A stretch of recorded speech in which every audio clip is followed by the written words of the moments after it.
Bonjour tout le monde, aujourd'hui on va parler du travail et des logements en Australie. Si vous comptez passer 1 an en Australie et que vous voulez y travailler, vous allez opter pour le Working Holiday Visa. J'avais déjà fait une première vidéo pour vous expliquer comment bien le préparer, mais aujourd'hui on va rentrer plus dans le détail du travail et des logements. La question qui revient souvent, c'est est-ce qu'il est facile de trouver du travail en Australie? Si vous êtes prêt à travailler autant dans la restauration que dans un commerce ou dans une usine, alors oui, ce sera simple de trouver. Et si vous recherchez un job spécifique pour lequel vous aurez besoin de certaines qualifications, ce sera forcément plus compliqué. Pour gagner du temps, vous pouvez préparer votre CV en anglais avant votre départ. Il y a quelques différences entre le CV français et le CV australien. Déjà, le CV australien doit être plus long et plus détaillé et vous n'avez pas besoin de mettre de photos ni votre âge. Je vais vous mettre un lien en barre de description où il est expliqué étape par étape comment rédiger son CV australien. Il faudra également faire votre demande de TFN, donc c'est le Tax File Number. C'est un numéro qui est unique et personnel et qui est indispensable pour travailler en Australie puisqu'il faudra le communiquer à votre employeur. Je vous conseille de commencer à chercher du travail une fois sur place parce qu'il est rare de trouver depuis la France.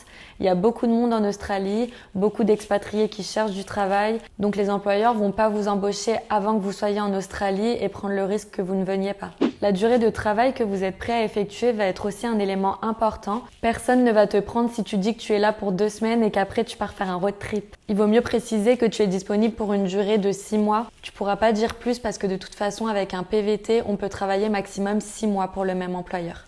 Pour vous donner des exemples d'emplois que vous pourrez trouver en Australie, vous pouvez chercher en hôtellerie, en restauration, dans un commerce, dans une usine, dans la construction, en ferme et donc faire du fruit picking. Si vous aimez travailler avec les enfants, vous pourrez faire au pair. Dans ce cas-là, vous serez payé environ $250 par semaine. Il faut savoir qu'en Australie, on est souvent payé à la semaine. Et vous serez nourri et logé. Vous avez le site Au Pair World pour vous aider à trouver une famille. Ou bien les groupes Facebook comme Sydney, Au Pair, Nannies. Vous avez pas mal de groupes Facebook dans ce style qui vous aideront à trouver soit une famille, soit des babysitting. Moi, j'avais trouvé pas mal de babysitting grâce à ce genre de groupe. Vous pouvez également faire du volontariat. Le concept est de travailler quelques heures par jour et d'être nourri et logé en échange, mais vous ne recevrez pas de salaire. Il existe plusieurs possibilités.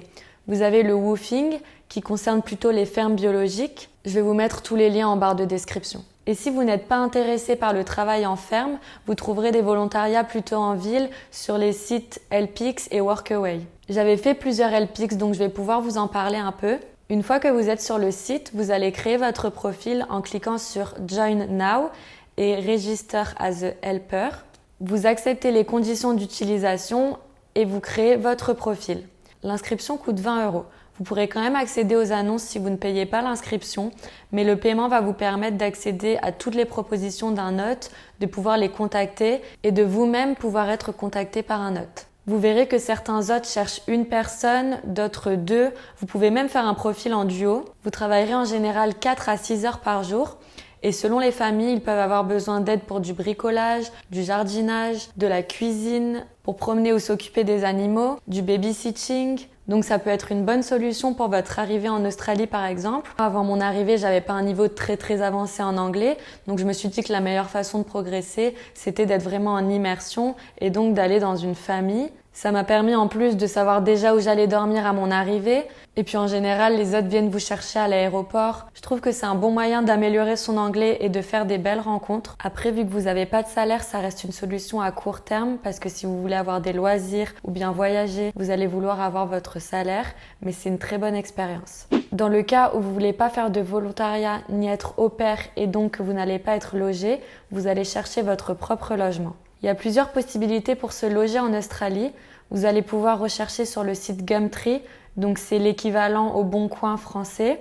Il y a d'ailleurs pas mal d'offres d'emploi sur ce site, donc vous pouvez y faire vos recherches d'emploi et de logement. Il y a aussi des groupes Facebook sur lesquels des annonces sont postées, comme Australie Conseil Bon Plan, les Français en Australie, et vous avez aussi par ville les Français à Sydney ou les Français à Melbourne. Vous pouvez également rechercher un appartement via une agence. Vous avez les sites Real Estate ou Domain sur lesquels vous pouvez rentrer vos critères comme le nombre de chambres souhaitées, la ville et votre budget. Et si vous recherchez une colocation, vous avez les sites Flatmates et Flatmates Finders. Ensuite, il y a la possibilité d'acheter un van, d'y dormir et de le revendre avant votre retour en France. Mais faites attention si vous n'avez pas de connaissances en mécanique, il y a pas mal d'arnaques. C'est une des raisons pour lesquelles j'ai pas choisi cette option. Mais si vous achetez un van ou que vous voulez faire du camping, téléchargez l'application Wikicamps. Elle vous permettra de repérer les aires gratuites sur lesquelles vous pouvez passer la nuit et voir si elles sont équipées de douches, de points d'eau et d'électricité. Vous pouvez également réserver votre logement sur Airbnb.